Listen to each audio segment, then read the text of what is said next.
जोहार दोस्तों, स्वागत है आप लोग का अजीत का मैथ चैनल में। थंबनेल देख के सारे बात तो आप लोग की जानकारी हो चुकी होगी कि अंदर में क्या होने वाला है। सो अगर आपका सपना झारखंड टेट 2026 पास करके शिक्षक बनना है तो आप बिल्कुल सही चैनल में जुड़े हैं। इस क्लास में हम मैथ के सारे टॉपिक बेसिक्स टू एडवांस पढ़ाएंगे कॉन्सेप्ट के साथ। साथ ही साथ MCQ, previous year question, practice set तथा शॉर्ट ट्रिक भी एकदम आसान भाषाएं में सिखाऊंगा। इसीलिए इस वीडियो को अंत तक ज़रूर देखें। अगर आप चैनल पर नए हैं तो सब्सक्राइब कर लें, वीडियो को लाइक करें और अपने दोस्तों के साथ शेयर करना ना भूलें। तो चलिए आज की झारखंड टेट मैथ की क्लास शुरू करते हैं और देखते हैं आज की पहली क्वेश्चन। आज की पहली क्वेश्चन क्या है सो आज की पहली क्वेश्चन देखते हैं क्या बोल रहा है। यदि ए और बी का अनुपात 11:7 है और बी का और सी का 7, 5 और 19 है। ए का और बी का अनुपात दिया है 11 और 7 और बी और सी का अनुपात दिया हुआ है 5 और 19। ठीक है, तो हमको निकालना है एबीसी का अनुपात। तो इसको बनाने का बहुत सारा मेथड है, लेकिन फर्स्ट सबसे आसान और सबसे शॉर्ट मेथड आप लोग को बताते हैं। जैसे ए का 11 अनुपात है, ठीक है, मतलब ये समझ जाइए कि ए का जो भी वैल्यू होगा 11 का फैक्टर नहीं होगा। बी इक्वल टू 7 है तो मतलब बी का जो भी वैल्यू होगा 7 का फैक्टर होगा। सी इक्वल टू 19 है मतलब सी का जो भी वैल्यू होगा 19 का फैक्टर होगा। ये कंफर्म है। तो चलिए फर्स्ट में देखते हैं कि ए का 11 फैक्टर कौन सा है। ए का 11 फैक्टर ये है, चलिए ठीक है। ई नहीं है मतलब ये आंसर नहीं होगा। ई नहीं है 11 का फैक्टर, ये आंसर नहीं होगा। मतलब यही यार, ये दो में मेरा ऑप्शन फंस गया। अब चलते हैं बी का। बी का यहाँ 7 का फैक्टर है। 7 का फैक्टर ये भी है, 7 से कट जाएगा, 7 से ई भी कट जाएगा, 7 से भी कट जाएगा, 7 के साथ 7 9 63 निकट जाएगा। अब चलते हैं 7 से कैंसिल हो जाएगा। अब फर्स्ट देखते हैं सी कितना है। सी 19 का फैक्टर होना चाहिए। सी 19 का फैक्टर ये है, 19 से 35 नहीं कटेगा, 19 से मतलब ई नहीं हो पाएगा, डायरेक्ट ए आंसर हो जाएगा। एकदम शॉर्ट ट्रिक हो गया, आसान भाषा में एकदम। हमको उम्मीद करते हैं कि आप लोग को समझ में आ गई होगी। अगर नहीं आई होगी तो चलिए सेकंड मेथड चलते हैं। ए और बी का अनुपात है 11:7, ठीक है, और B/C का दिया हुआ है 5:19, ठीक है। तो मतलब यहाँ B 7 है, B यहाँ 5 है, मतलब दोनों को इक्वल करना पड़ेगा। B दोनों जगह है तो B का वैल्यू तो हमको सेम रखना पड़ेगा। तो B का सेम रखने के लिए यहाँ 7 मल्टीप्लाई करेंगे तो इसमें भी 7 मल्टीप्लाई करेंगे, 7 × 35 हो गया। यहाँ 7 है तो यहाँ 5 मल्टीप्लाई कर देंगे, 7 × 35, यहाँ भी 5 मल्टीप्लाई कर देंगे। तो A/B/C का रेशियो हो गया 11×5 = 55, B का हो गया 7×5 = 35 और C का हो गया 19×7 = 133। ये हो गया, यही आंसर हो गया, ठीक है। ये हो गया सेकेंड मेथड।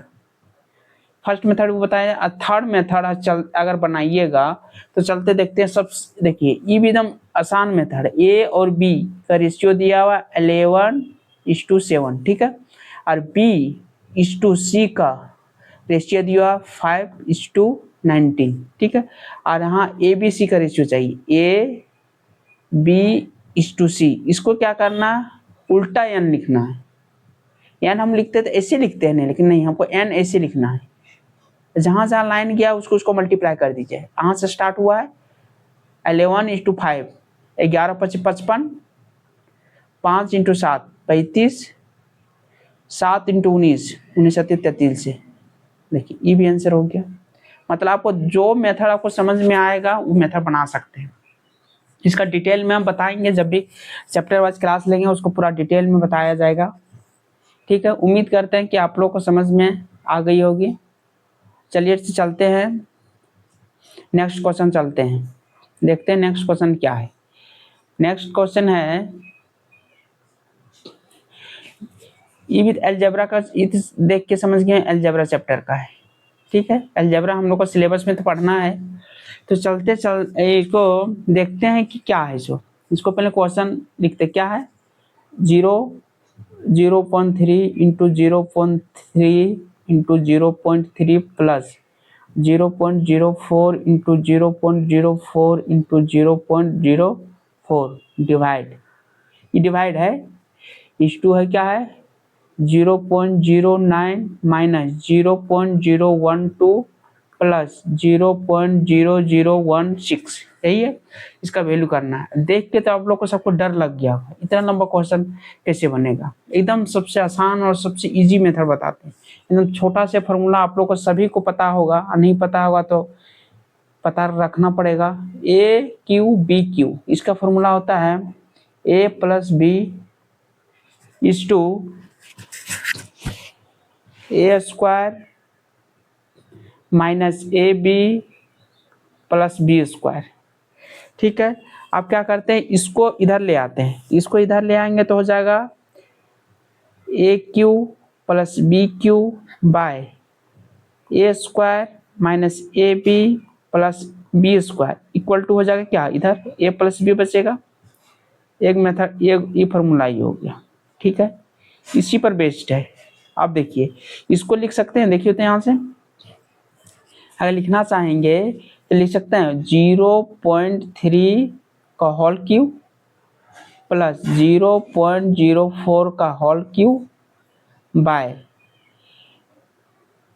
0.3 का whole square minus 0.3 into 0.04 plus 0.04 का होल स्क्वायर लिख सकते हैं। 4 तिया 12 वही है।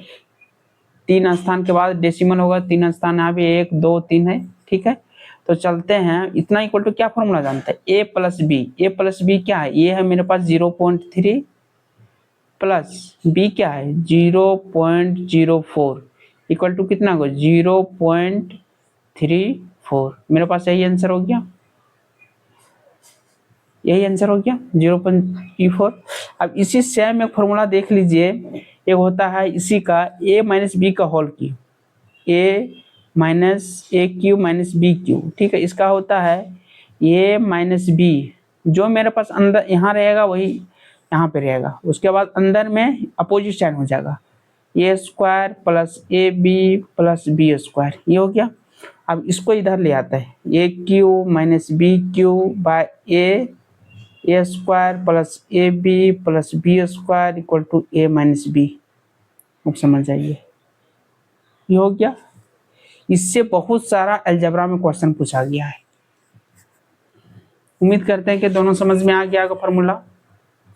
सारा कुछ आप लोग को बेसिक से बताया जाएगा चैप्टर वाइज जब भी पढ़ाएंगे। तो बस सिर्फ चैनल में मेरे साथ जुड़े रहें, अंत तक ज़रूर देखें, बहुत सारे नया चीज़ सीखने को मिलेगा। तो चलते हैं next question, 3rd number question देखते हैं क्या है। साइन 150 डिग्री, ठीक है। साइन 150 डिग्री ट्रिकोनोमेट्री का क्वेश्चन है।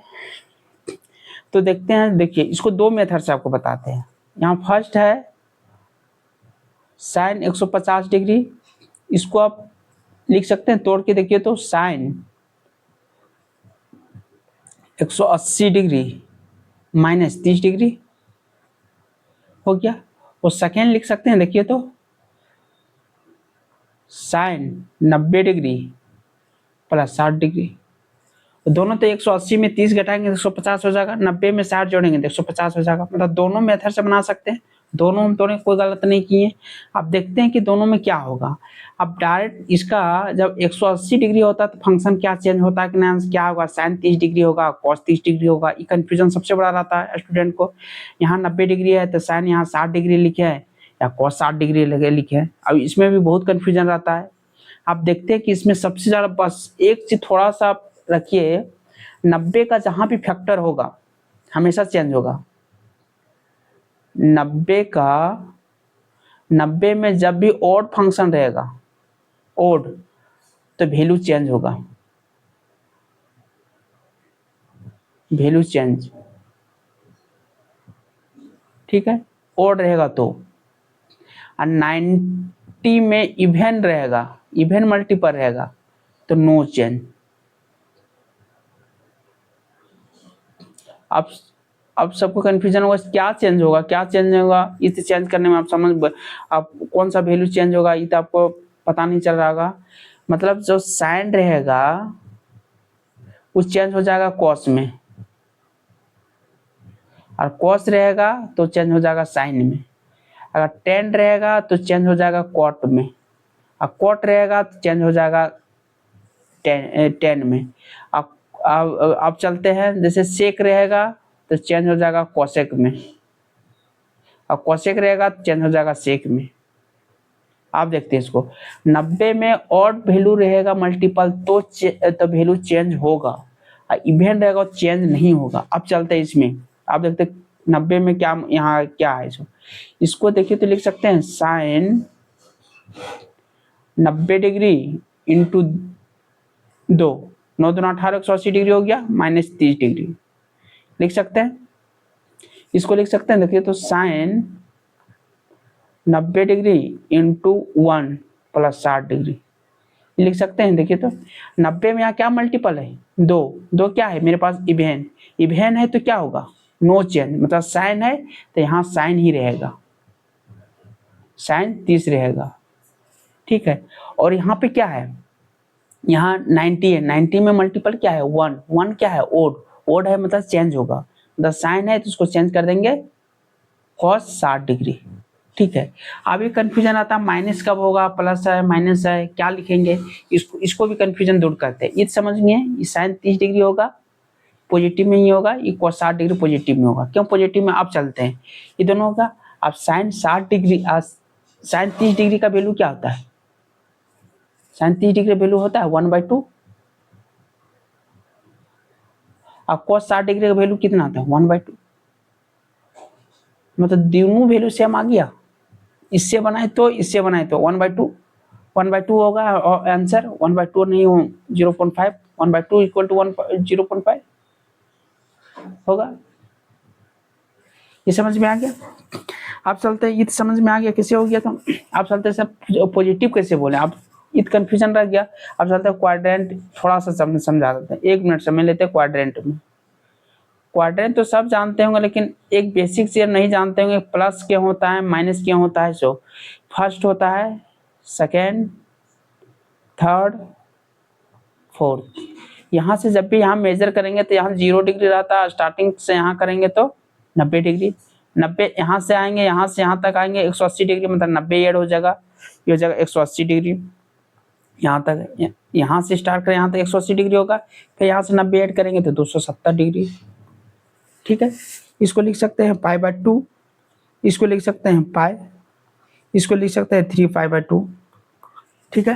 आप देखिए इसमें बोला जाता है ऑल पॉजिटिव, जानते हैं, इसमें साइन और कोसेक, इसमें होता है टेन और कॉट, इसमें होता है कॉस और सेक पॉजिटिव, ये भी यहाँ पॉजिटिव रहेगा, ठीक है, ये भी पॉजिटिव। आप हमको ये बताइए कि साइन कोस ही पॉजिटिव क्यों रहता है, बाकी सब नेगेटिव क्यों हो जाता है, इसमें टेन कोट ही पॉजिटिव क्यों रहता है, बाकी सब नेगेटिव हो जाता है। इसका बताइए कि क्यों होता है, इसका रीजन बताइए, और कमेंट बॉक्स में हमको जरूर इसका लिख के बताइएगा क्यों होता है। मैं आप लोगों को बताऊंगा वो क्यों पॉजिटिव होता है, साइन कोस ही पॉजिटिव है बाकी क्यों नेगेटिव होता है, इसका सबके पीछे रीजन है, बस ये समझिए, बस काम खत्म। अब देखिए इसी तरह यहाँ साइन 30 डिग्री, यहाँ क्यों पॉजिटिव हो देखिए, 90 में माइनस की, 90 यहाँ 90 में जस्ट माइनस की है, 90 में माइनस करेंगे तो पीछे आ जाएंगे, फर्स्ट क्वाड्रेंट में आ जाएगा, फर्स्ट क्वाड्रेंट में ऑल पॉजिटिव रहता है इसलिए पॉजिटिव हो गया, ये समझ गए, इसलिए पॉजिटिव हो गया। 90 + 60 मतलब 90 में कुछ ऐड किए, मतलब आगे चल के मतलब सेकंड क्वाड्रेंट में चल गए, सेकंड क्वाड्रेंट में साइन को से पॉजिटिव होता है, यहाँ साइन था ये पॉजिटिव होगा इसलिए पॉजिटिव हो गया, 1/2 हो गया, मतलब दोनों तो पॉजिटिव क्यों हो गया, ये समझ में आ गया, क्योंकि सेकंड क्वाड्रेंट में लाइक कर रहा है, 90 प्लस कर रहे हैं तो भी, 90 माइनस कर रहे हैं तो भी दोनों पॉजिटिव हो गया। उम्मीद करते थे अच्छा समझ में आ गया होगा। आपको कमेंट में जरूर बताइएगा कि टेन कॉट पॉजिटिव क्यों होता है थर्ड में, फोर्थ में कॉस सेक पॉजिटिव क्यों होता है, इसमें ऑल पॉजिटिव क्यों होता है। इसका रीजन जरूर आप लोग कमेंट बॉक्स में बताइएगा। चलते हैं नेक्स्ट क्वेश्चन। उम्मीद करते हैं आप लोग को समझ में आ गई होगी। चलते हैं नेक्स्ट क्वेश्चन। नेक्स्ट क्वेश्चन चलते हैं क्वेश्चन नंबर फोर्थ। ठीक है, फोर्थ में चलते हैं। क्या है, एक रेलगाड़ी ए और बी दो स्टेशनों के बीच चलती है। दो रेलगाड़ी है, स्टेशन ए है और स्टेशन बी है, चलती है। ठीक है, जब वह ए से बी तक जाती है तो औसत 180 किलोमीटर 180 किलोमीटर पर घंटा है। और जब वह बी से ए तक आती है, बी से ए तक जब जाती है तो इसकी 120 किलोमीटर पर घंटा है। ठीक है, तो बोल रहा है कि औसत चाल क्या होगी। ठीक है, आप हमको बताइए एवरेज स्पीड निकालने के लिए औसत चाल दो टाइप का होता है। ठीक है, औसत चाल दो टाइप का निकलता है। औसत चाल दो टाइप का होता है। एक होता है कि डिस्टेंस इक्वल होता है,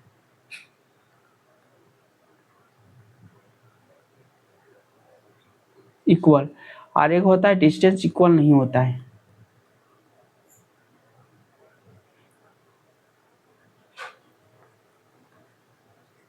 नहीं होता है।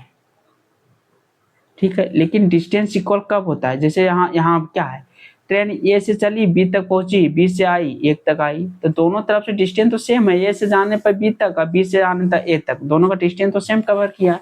मतलब इसमें तो औसत चाल का इस फॉर्म में आ जाएगा। ठीक है, तो डिस्टेंस इक्वल फॉर्म में आ जाएगा। तो डिस्टेंस इक्वल फॉर्म का एक फॉर्मूला होता है एवरेज स्पीड का। एवरेज स्पीड का होता है 2x/y बाय x+y, जहाँ पे x जो होता है स्पीड होता है, एवरेज स्पीड स्पीड है जो यहाँ पे ये होता है। ठीक है, तो यहाँ देखते हैं 2:2, x का कितना है 180, y का कितना 120, दोनों ऐड करेंगे 300, 10 10 10 10, छेतिया 18, छेदना 12, 12 × 12, 12 × 12, 12 × 12 बराबर 144, यही होगा 144 हो गया, बी ऑप्शन हो गया। चलते हैं, उम्मीद करते समझ में आ गई होगी क्या है जो। चलते हैं नेक्स्ट क्वेश्चन। नेक्स्ट क्वेश्चन चलते हैं क्वेश्चन नंबर 5। एक बगीचे में पेड़ों की कुल संख्या का 1/6 भाग आम के पेड़ हैं। बगीचों में कुछ पेड़ हैं, ठीक है, उसका 1/6 भाग सिर्फ आम का पेड़ है। ठीक है, आधे पेड़ सिर्फ अमरूद के हैं। उस बगीचे में जितना पेड़ है उसका आधा भाग अमरूद के है और शेष कटहल के पेड़ है। ठीक है, मान के चले, देखिए आम का जो भाग, आम का कुल संख्या का, आम कितना है, ये आम है 1/6 और अमरूद कितना है, अमरूद है मेरे पास 1/2। अब 1/6 1/2 का फैक्टर कुछ ऐसा लीजिए जो दोनों से कैंसिल हो जाए। कुछ मान लीजिए, कुछ पेड़ की संख्या टोटल हम खुद मान लेते हैं। टोटल बगीचा में मानते हैं दोनों का डिवाइड क्या होता है, हम मानते हैं 6 पेड़ हो गए, मान रहे 6 को पेड़ है उसके बगीचे में। ठीक है, 6 पेड़ में बोरा आम जो है टोटल पेड़ का 1/6 है। टोटल पेड़ का 1/6 करेंगे तो कितना होगा, 1 आम होगा। ठीक है, उसके बाद बोल रहा है क्या है, आधा जो है अमरूद है 1/2, मतलब आधा 1/2 कितना हो जाएगा, 6 पेड़ होगा अमरूद का, अमरूद का होगा। उसके बाद रेस्ट जो बच रहा है वो कटहल का, रेस्ट कितना बचेगा, 3 पेड़, एक पेड़ हो गया आम का, 3 हो गया अमरूद का, टोटल 4 पेड़ हो गया, तो बचा कितना 2 2, तो 2 पेड़ क्या चीज का हो गया, कटहल का हो गया, कटहल का हो गया। अब देखिए 2 पेड़ कटहल का, लेकिन क्वेश्चन में बोला है कटहल की पेड़ों की संख्या 20 है, तो 2 का वैल्यू मेरे पास दिया हुआ 20, ठीक है, 2 का 20 मेरे पास वैल्यू दिया हुआ है। तो आप देखना है कितना का मल्टीपल है, 10 मल्टीपल है।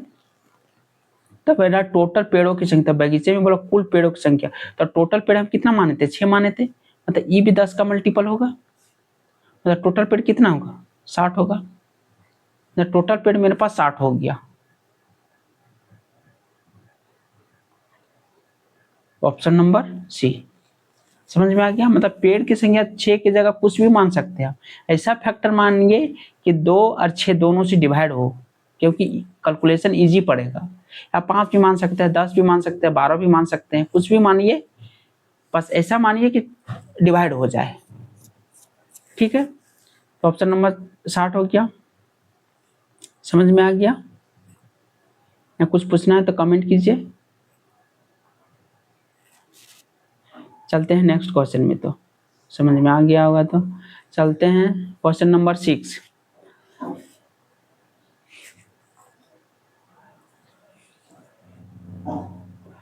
बोला क्या है इसमें कि क्या है, यदि 2 संख्याओं का योग, पढ़िएगा यहाँ योग दिया हुआ 80 है तथा उसका अंतर 72 है, तो छोटी संख्या ज्ञात कीजिए। 2 संख्याओं का योग, हम कुछ भी 2 संख्या मान सकते हैं, x प्लस वाई, 2 संख्या उसका जो 80 है, और उसी संख्या का अंतर x minus y equal to दिया है 72, ठीक है। तो बड़ा छोटी संख्या ज्ञात करें, इसे कैलकुलेशन ये सॉल्व कर लेते हैं दोनों इक्वेशन को। तो देखिए सॉल्व करने के लिए आप तो वैसे तो इक्वल है, एक्स वाई है, प्लस माइनस इसको कैंसिल कर सकते हैं, हो जाएगा कितना 2x इक्वल टू, इसको ऐड करेंगे कितना हो जाएगा,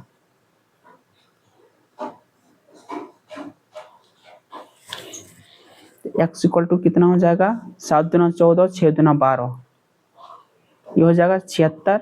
x इक्वल टू इतना हो गया, तो y इक्वल टू कितना होगा, x का 76 हम पुट करेंगे तो y के कितना 80 माइनस 76 मतलब 4, y इक्वल टू 4। तो हमको बोल रहा है कि सबसे छोटी संख्या क्या है, सबसे छोटी संख्या 4 है, बड़ी संख्या 76 है, तो छोटी संख्या पूछ रहा है, चलिए 4 आंसर हो जाएगा। समझ में आ गया।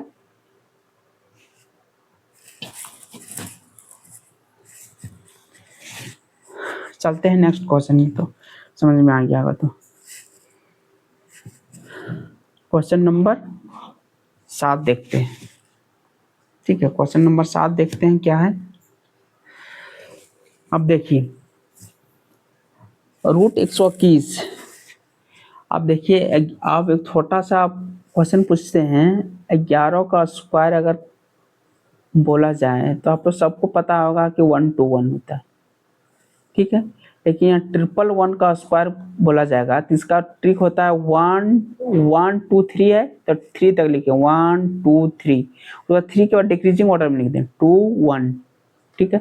1 1 1 स्क्वायर अगर है 4 है तो लिखिए 1 2 3 4, 4 के बाद डिक्रीजिंग ऑर्डर चल जाएगी 3 2 1, ये सही होता है, ठीक है। और जितना होगा अगर 5 होगा तो 5 तक लिखिएगा, 1 2 3 4 5, 5 तक हो गया, उसके बाद डिक्रीजिंग 4 3 2 1, ये हो गया।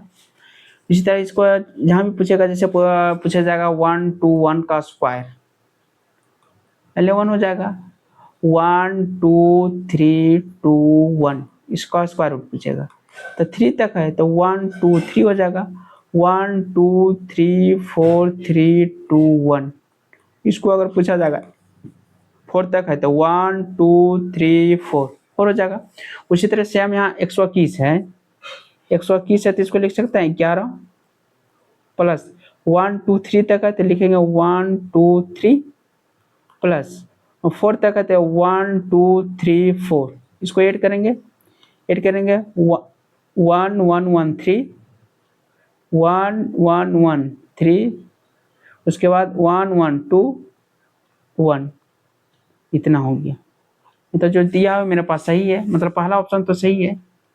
ठीक है, अब सेकंड चेक करते हैं। अब तो ये पता होगा सबको 64 का स्क्वायर रूट क्या होता है, जो 8 होता है। 0.8 प्लस इसको 8 प्लस इसका 6, इसका 0.6, 8 से 14 प्लस 8 से 14 मतलब 1.4 मीन्स हो गया 15.4। मतलब ये जो है, ये जो बोला गया है ये भी सही है, मतलब 15 से बड़ा है, 15 से बड़ा है, तो ये भी ऑप्शन सही है, सही है। 0.8 के क्यों आया पता चल गया नहीं। इसको अगर इसको तोड़ेंगे तो इसको लिख सकते हैं 64 का डेसिमल हटाने के बाद 2 जीरो के बाद 2 जीरो लिख सकते हैं, डेसिमल लिख सकते हैं। तो इसका 8 हो गया, इसका क्या हो गया 10 हो गया, स्क्वायर रूट नीचे तक स्क्वायर रूट है 10 हो गया, तो इसको 10 को ऊपर ले जाकर 0.8 कर सकते हैं। तो उसी तरह इसको हटा के 0.8 किए, सेम उसी का यहाँ 0.6 किए, ये हो गया 15 से बड़ा। तो दोनों जो मेरे पास ऑप्शन दिया हुआ दोनों सही है, तो बोथ हो जाएगा 1 2 दोनों राइट है। समझ में आ गया। चलते हैं नेक्स्ट क्वेश्चन। तो क्वेश्चन नंबर 8 हम देखिए, बोला है ए और बी किसी कार्य को क्रमशः 12 दिन और 8 दिन में कर सकते हैं। मतलब ए जो है किसी कार्य को 12 दिन में कर सकता है, बी जो है उसी कार्य को 8 दिन में कर सकता है। बोला दोनों मिल के कार्य कितना दिन में कर रहे हैं। दोनों के लिए दोनों का एलसीएम ले लीजिए, 24 12 दूना 24 8 तिया 24। मतलब हमको निकालना है ए प्लस बी कितना दिन में करेंगे। ए प्लस बी करें 24/5 मतलब 5 चौक 20 5 8 40 4.8 दिन हो गया। अगर सेकंड करना चाहिएगा तो डायरेक्ट इसका होता है formula a plus b equal to होता है a into b by a plus b लिख सकते हैं। तो a into b 12 × 8 by a plus b कितना हो जाएगा 20 होगा। 4 से काटते हैं 4 5 20 4 दूना 8 12 दूना 24/5 इक्वल टू 4.8। दोनों मेथड से बना सकते हैं, जो मेथड आपको इजी लगे उससे बनाएं, लेकिन एलसीएम मेथड सबसे बेस्ट होता है। बड़ा बड़ा क्वेश्चन इससे इजीली सॉल्व कर सकते हैं। ठीक है, उम्मीद करते हैं समझ में आ गया होगा। चलते हैं नेक्स्ट क्वेश्चन।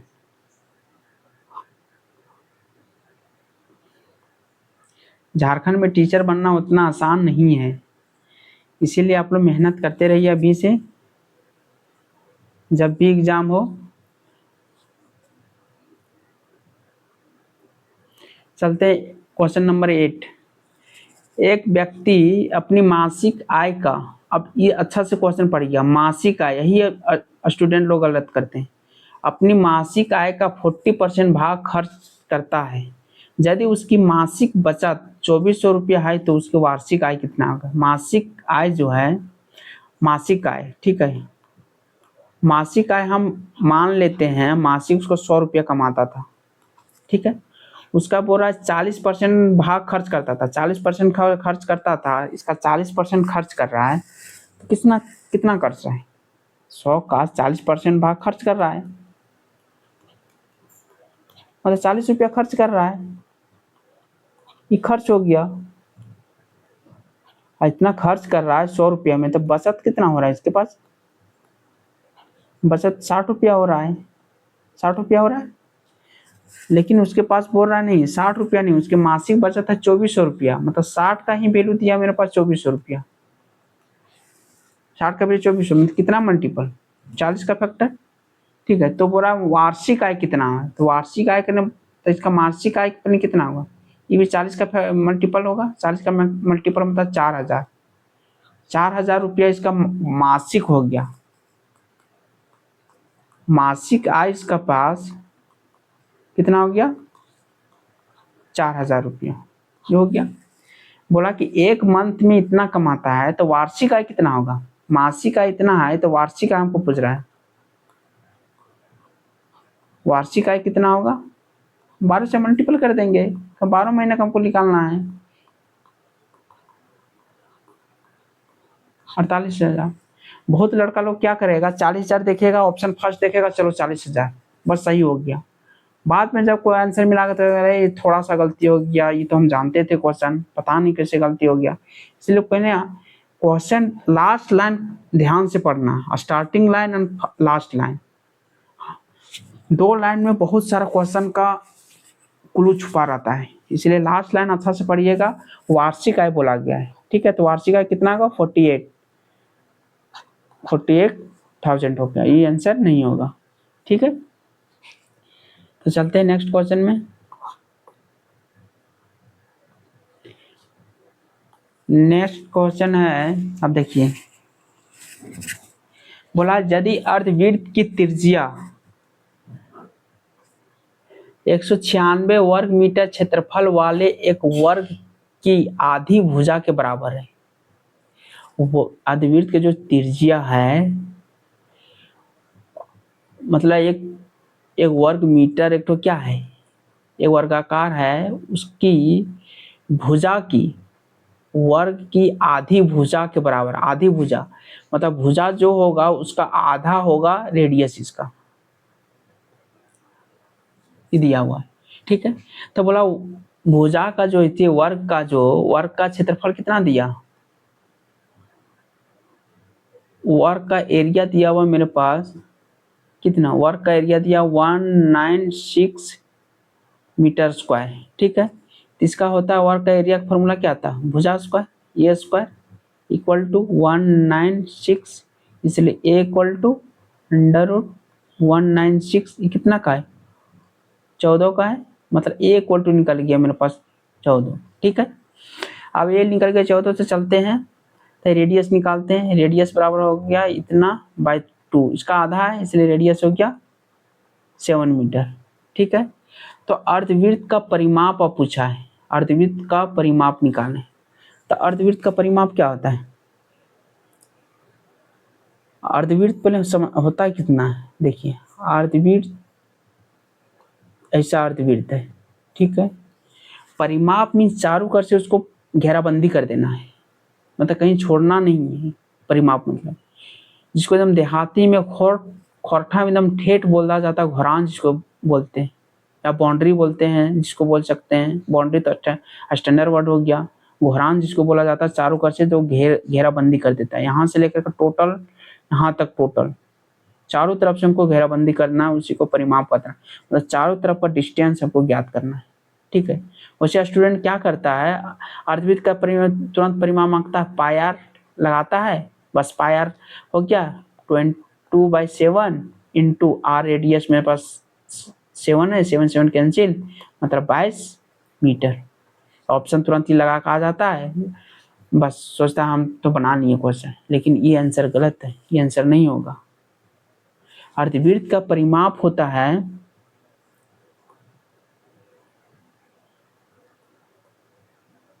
अर्धवृत्त का परिमाप अगर निकालेंगे,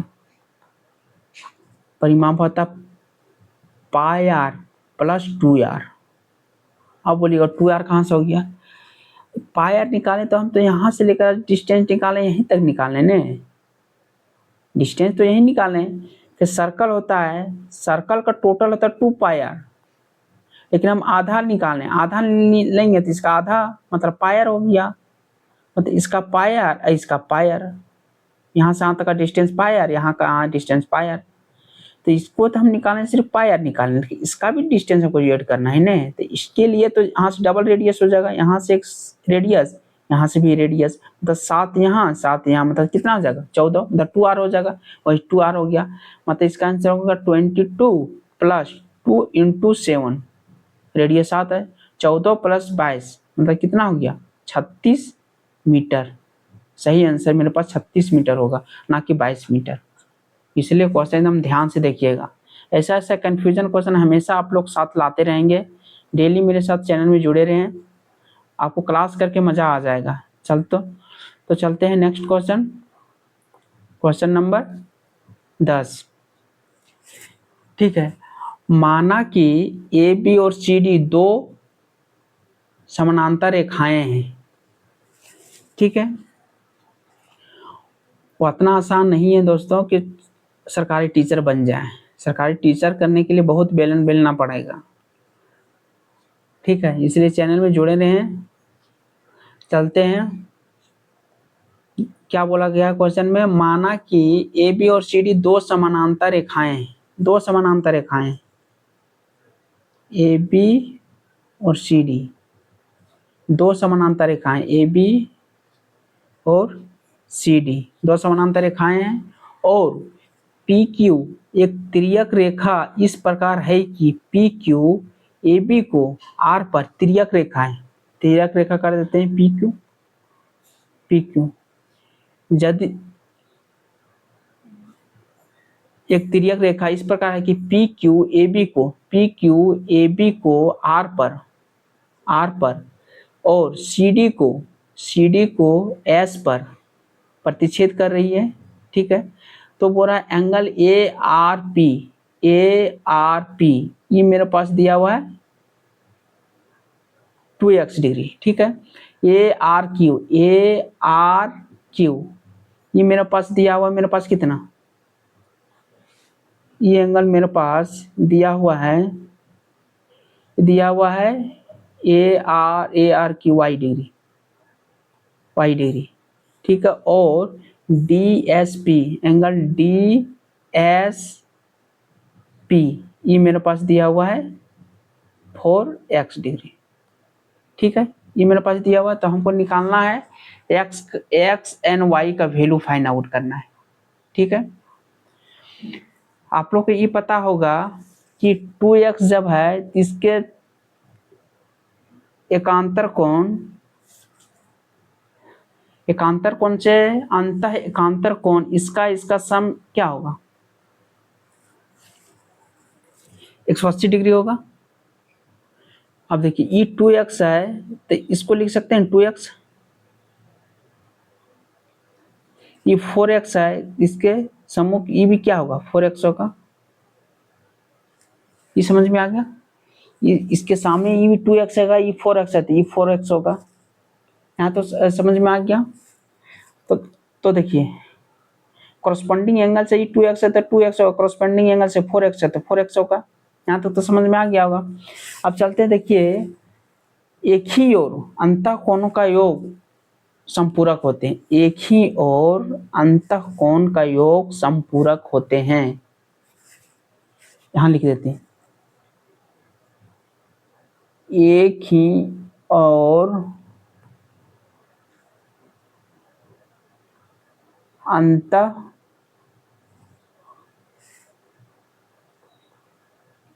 कोण संपूरक होते हैं।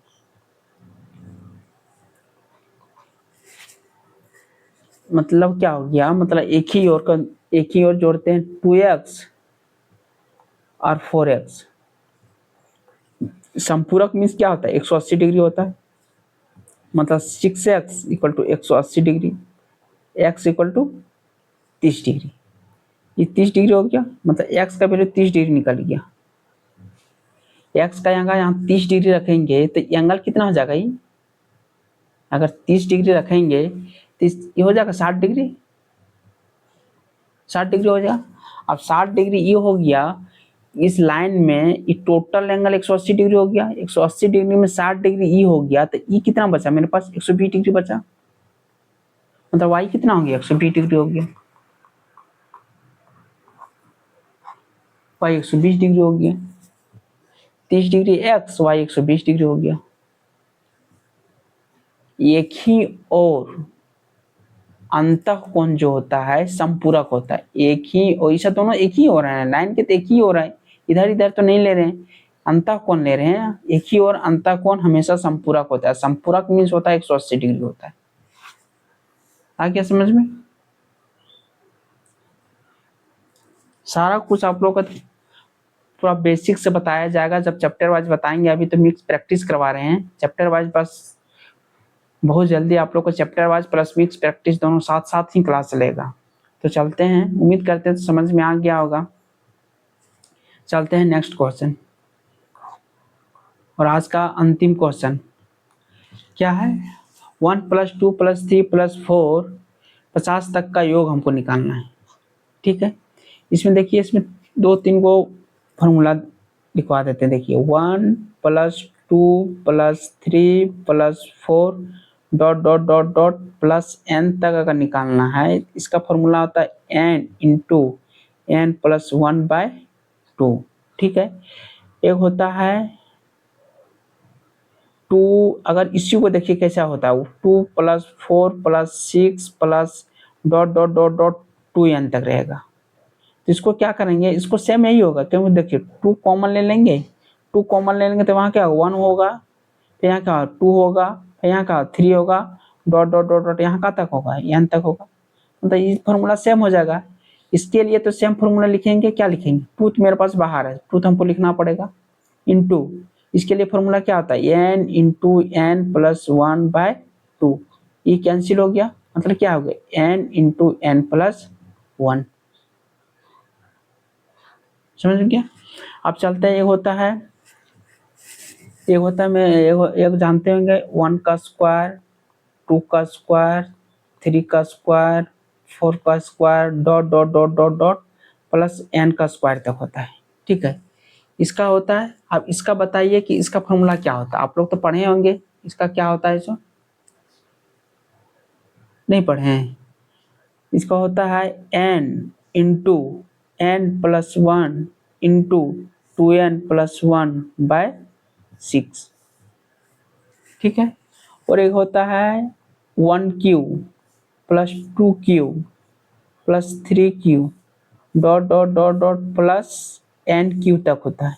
ठीक है, इसका क्या होता है, इसका होता है n इंटू n+1/2 का होल स्क्वायर, ये होता है। ठीक है, उम्मीद करते समझ में आ गया यहाँ तक। चलते सीधा क्वेश्चन में, हम लोग का क्या प्लस है, प्लस है तो क्या करना है, प्लस ई फॉर्मूला होगा, मतलब 50 अरे आगे बढ़ा देना, n+1 है तो 50 करना है, उसके एक आगे बढ़ा देना है और 2 से डिवाइड कर देना है। क्या समझे, 25 हो गया, मतलब 25 गुने 51 इक्वल टू कितना हो गया 1275। यही आंसर हो गया। उम्मीद करते हैं समझ में आ गया होगा। आप क्लास कैसा लगा तो आप लोग ज़रूर कमेंट करके ज़रूर बताइएगा। बस मेरे चैनल में जुड़े रहें, टीचर का सारा प्रीवियस ईयर क्वेश्चन आप लोगों को टिप्स पे एकदम करवा दूंगा, कोई प्रॉब्लम मैथ में नहीं होने दूंगा। A to Z chapter wise MCQ previous सारा कुछ बताया जाएगा। मिक्स प्रैक्टिस हमेशा आप लोग के साथ मिलते रहेगा, इसलिए मेरे साथ चैनल में जुड़े रहें। और वीडियो अगर अच्छा लगा हो तो लाइक करें, सब्सक्राइब करें और अपने दोस्तों के साथ शेयर करना नहीं भूलें। ओके, थैंक यू, जय हिंद।